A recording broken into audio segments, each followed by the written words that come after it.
I saw an application of a hybrid machine tool, additive manufacturing plus CNC machining, at Mazak, machine tool builder at the company's American headquarters in northern Kentucky. This is a hypersonic missile nose cone.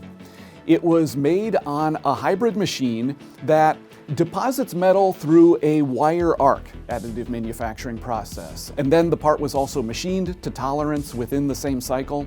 The actual Mazak hybrid machine tool that made this part is bigger. It is a machine that's in operation at Oak Ridge National Laboratory in Tennessee.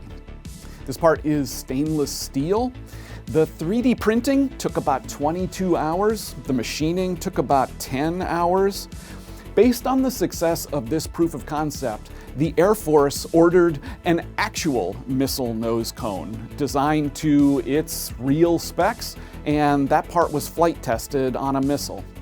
What this part demonstrates is the effectiveness of a hybrid machine tool for low volume production of parts that might otherwise need to be cast or forged or assembled from lots of little pieces. Here's maybe a more accessible example. This is a part that would typically be made through casting. But if the quantity needed for a part like this is, say, 200 or fewer, then time or cost per part might favor making it additively. With a hybrid machine tool, a part like this can be run without any of the tooling that might be needed for casting or forging, with little lead time, by simply 3D printing and machining the part complete in a single cycle.